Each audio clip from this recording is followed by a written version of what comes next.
Buenos días, queridos hermanos. Estamos nuevamente comunicados y como todos los domingos a la mañana nos reunimos para estudiar lo que Dios tiene para nosotros en su palabra.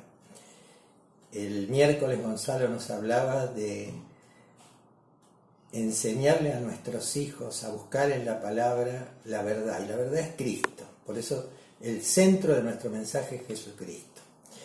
Y estamos hablando de el encargo, la gran comisión que Él nos dejó en su palabra. Antes de ascender al cielo, nos dio la gran comisión: ir y predicar el Evangelio a toda criatura. Y este es el mensaje central de la Biblia, desde Génesis hasta Apocalipsis. Y particularmente en esta mañana, vamos a leer en un libro del Antiguo Testamento, un libro pequeñito, tiene 48 versículos y se puede leer en 5 minutos, pero tiene importantes enseñanzas para nosotros hoy, para que obedezcamos el llamado a predicar el Evangelio, la buena noticia. Y en medio de un mundo lleno de malas noticias, ¿qué más importante es darle la mejor noticia, la buena nueva de salvación en Cristo?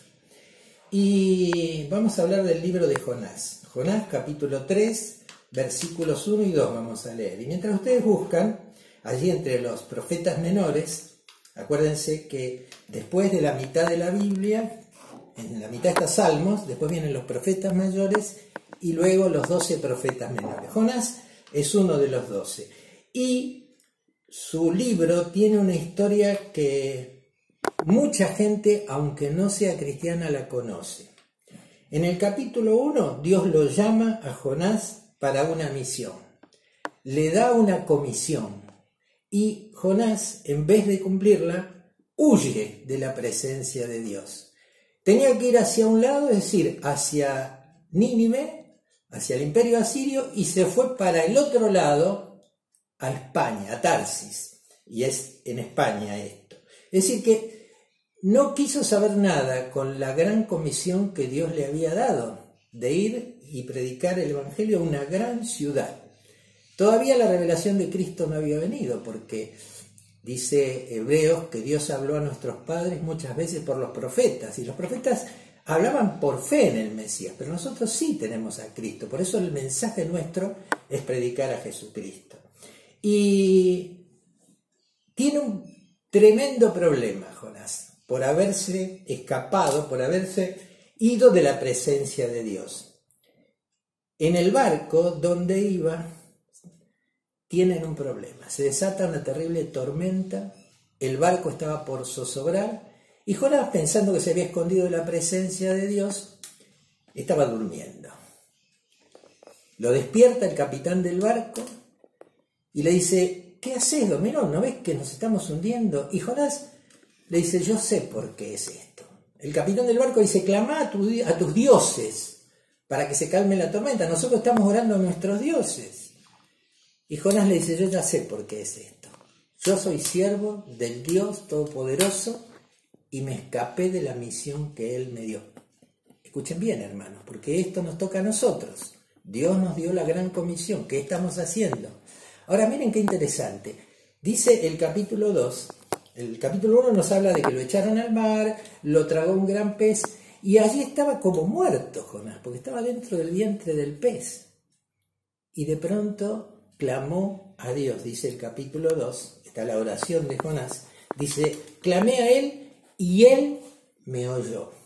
Y Jonás dice: yo, versículo 2:9, yo pagaré, es decir, yo iré a cumplir la misión que Dios me encargó. Y ahí viene esta segunda oportunidad. Quiere decir que el llamado es a todos los cristianos, el sacerdocio es a todos los cristianos. Dice la Biblia en el lenguaje actual que somos sacerdotes del Rey, somos aquellos encargados de llevar la buena noticia al mundo perdido.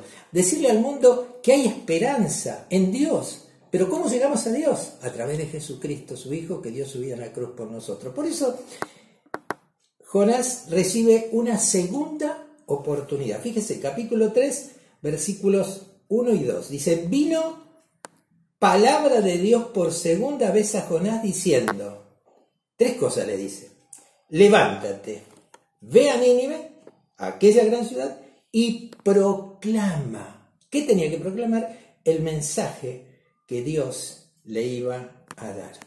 3 cosas. Primero, levántate. ¿Dónde estaba Jonás?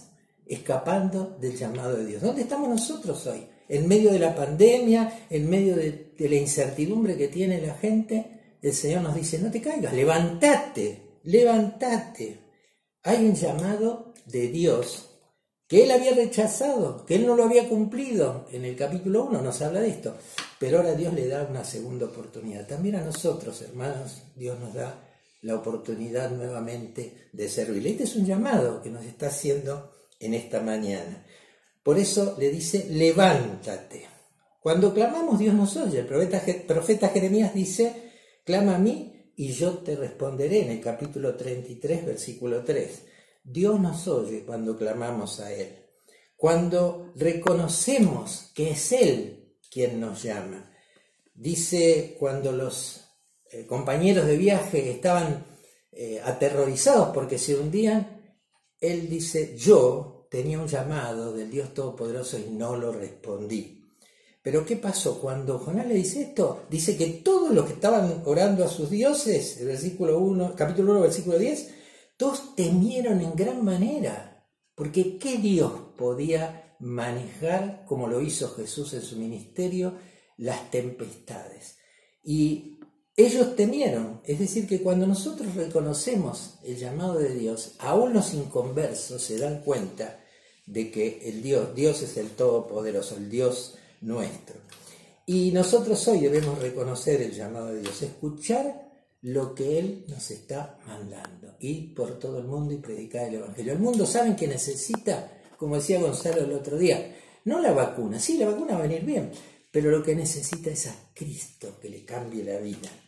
Y debemos levantarnos del letargo donde estamos. Miren, en 1885 la rabia estaba haciendo estragos en el mundo y Louis Pasteur descubrió la vacuna contra la rabia. Fue un descubrimiento espectacular. En ese tiempo no había ninguna solución. A usted lo mordía un perro rabioso o cualquier otro animal, un murciélago rabioso o cualquier otro animal que tuviera la rabia, usted se moría. No había, y una muerte horrible, horrible. Y dice que en Somolik, en Rusia, había 19 campesinos que habían sido mordidos por un lobo salvaje que estaba contaminado por la rabia. Estaban en la otra punta de Europa. Estaban allí en Rusia y escucharon, alguien le dijo, hay un hombre que estuvo trabajando, un científico, que tiene la vacuna contra este mal que ustedes han contraído. Y dice que como pudieron, sin recursos, lastimados, sin transporte que le fuera fácil llegar, llegaron a Francia, al laboratorio de Louis Pasteur, y allí recibieron el tratamiento y la mayor parte de ellos se salvaron. Hermanos, nosotros tenemos que reconocer quién tiene la respuesta. Cuando alguien nos dice, el Señor es la respuesta, tenemos que ser sensibles, porque Él es el único, es la vacuna que necesita el mundo hoy. La segunda cosa, primero levántate, tenemos que levantarnos. La segunda cosa le dice, ve. La Gran Comisión dice, id por todo el mundo. Dice, ¿ve a dónde? Tenía que ir a Nínive. A ustedes quizás no les resulta extraño esto, pero Nínive era la capital del imperio asirio, el enemigo más poderoso que tenía el pueblo de Jonás, el pueblo de Israel.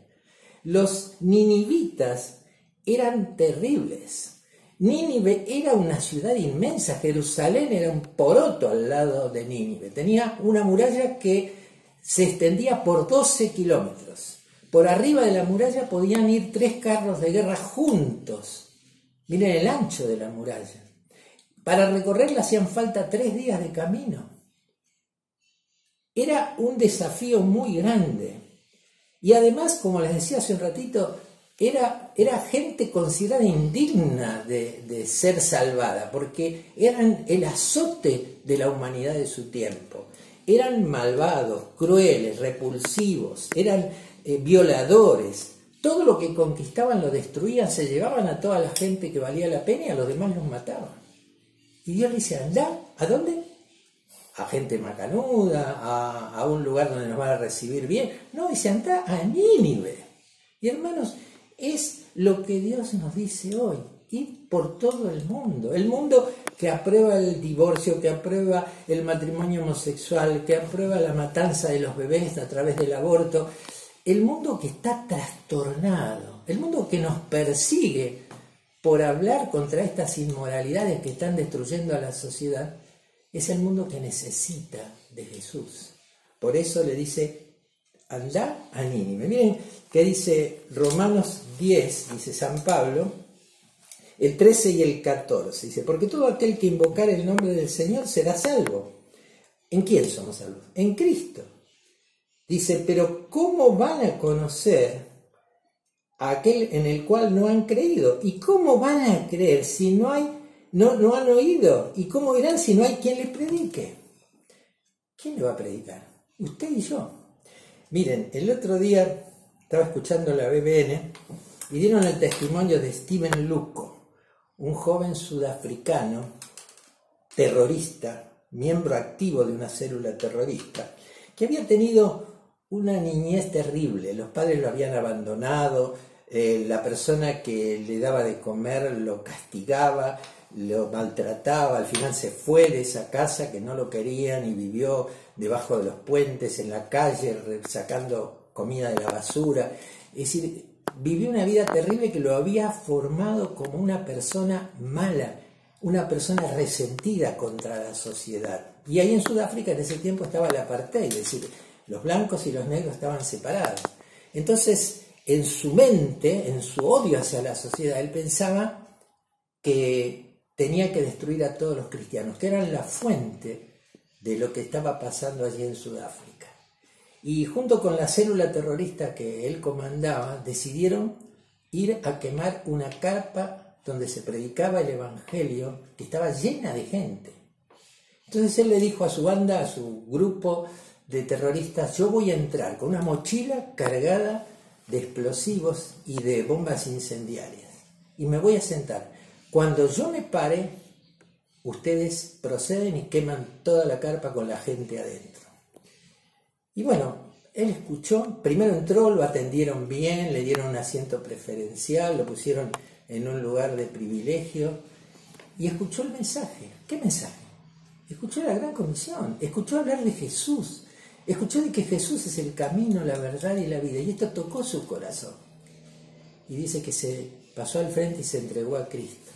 Y los compinches, los otros miembros de la célula terrorista, al ver que él se ponía de pie, pensaron que era la orden para quemar la carpa. Así que pusieron manos a la obra y prendieron todo alrededor de la carpa a fuego. Entonces él, que sabía cuál era el plan, le dijo al predicador y a todos los que estaban allí que salieran, que los querían quemar vivos allí. Y dice que mientras los bomberos apagaban el incendio, este predicador no dejó de llevarlo a Cristo. Y él se entregó a Cristo. Y no tenía iglesia, no conocía a nadie, al contrario, era totalmente como Pablo a Damasco, ¿no es cierto? Perseguía a los cristianos. Pero desde aquel momento dice que no paró de predicar a Cristo. Él no sabía nada más que lo que había escuchado de aquel evangelista, pero iba en el colectivo, en la calle, en todo lugar, diciendo que era una nueva persona, que ahora Cristo le había cambiado la vida. Era como los ninivitas, un enemigo de la sociedad, pero Jesús vino y dio su vida y murió y resucitó por todos los perdidos. Hermanos, no hay nadie que no necesite a Cristo. Aún los peores son los que más necesitan a Cristo. Y este muchacho fue un testimonio viviente. Después se ubicó en una iglesia, lo encontraron en el colectivo un misionero y le dijo, vení a mi casa, yo te voy a dar lugar. A pesar de que no le dejaban a los blancos tener a gente de color en su casa, él le dio lugar en su casa, lo prohijó, le educó, y aquel muchacho hoy es un misionero que habla de Cristo a todos los que quieran escucharlo. Por eso, hermanos, Jonás dijo, yo voy a ir. Y Dios le dio otra vez la segunda oportunidad. Levántate y ve al mundo perdido. Ve a Nínive. Y la tercera cosa, levántate, ve, y dice, proclama. ¿Qué tenía que proclamar Jonás? ¿Qué mensaje tenía que proclamar? El mensaje que Dios le daba. La palabra que yo te daré. ¿Y nosotros qué nos dio el Señor? Mateo 28:20. Ir por todo el mundo y predicar el Evangelio a toda criatura. Jonás obedeció. El Evangelio era la buena noticia que Nínive necesitaba. A pesar de su crueldad estaban vacíos porque no tenían al Dios verdadero. Y él les predicó de la necesidad de arrepentirse. Fíjense, el precursor de Jesús, ¿quién fue? Juan el Bautista. ¿Y cuál era el mensaje de Juan el Bautista? El arrepentimiento. Hermanos, hoy estamos en un evangelio livianito. Venga Dios, Él lo va a ayudar, reciba las promesas. Está todo muy bien. Pero el pecado es pecado. Y el pecador necesita arrepentirse. Por eso Juan el Bautista, antes de que Jesús viniera, decía que debían arrepentirse, y Jesús también en su mensaje. ¿Y qué pasó? Nínive se arrepintió. Y dice el pasaje del capítulo 3 que desde el rey hasta el hombre más humilde de todo Nínive se arrepintieron y Dios perdonó su vida. El resultado es que se salvaron. Hermanos, ¿cómo se va a salvar tu vecino? ¿Cómo se va a salvar tu amigo, tu hija, tu hijo? Es a través de Jesucristo, de aquel que nos amó tanto, que dio su vida en la cruz por nosotros. Por eso la misión es predicar el Evangelio. Decíamos aquí en Romanos, ¿cómo predicarán si no fueren enviados? Como está escrito, cuán hermosos son los pies de los que anuncian la paz, y a los que anuncian las buenas nuevas, el Evangelio.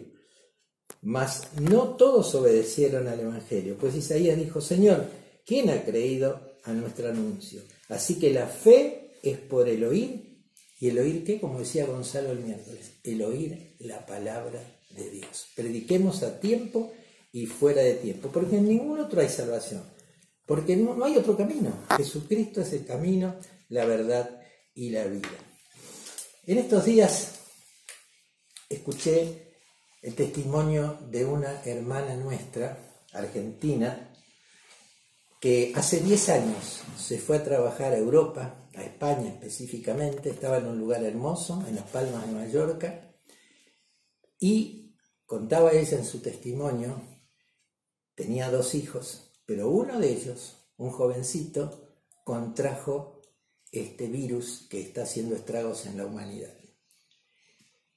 Dice que toda la iglesia a la que ella estaba asistiendo, el esposo, el otro hijo, clamaban, ayunaban de rodillas, oraban al Señor por este hijo enfermo. Aunque era jovencito, la enfermedad se agravó en él y finalmente murió. Y esta hermana, en esta entrevista que le estaban haciendo, dijo, yo me di cuenta que Dios tenía un plan para ese lugar. Para este lugar, porque estaba hablando desde allí, de Palma de Mallorca, porque la muerte de mi hijo sirvió para que mucha gente pudiera encontrarse con Jesús, que muchos enfermos desesperados pudieran conocer a Cristo como su Salvador. Y esta prueba es tremenda. Todavía estamos en el momento de crisis, pero sabemos que nosotros vamos a nuestro hijo. Él no va a volver con nosotros, pero un día nos vamos a reencontrar. ¿Por qué? Porque ella tenía a Cristo en el corazón, porque alguien le había hablado de Cristo. ¿Entienden, hermanos? Estamos en un momento de crisis, pero la única respuesta para el mundo es Jesucristo. Por eso pongamos los ojos en Jesús. Él es el autor y consumador de la fe. Que Dios les bendiga y que salgamos, hermanos, que no necesitemos como Jonás una segunda oportunidad. Nos levantemos, vayamos y llevemos las buenas nuevas de salvación, el Evangelio de Jesucristo, que Cristo vino, murió y resucitó y ahora intercede por nosotros y por todos los que le amamos. Dios les bendiga, hermanos, pongan sus ojos en Jesús.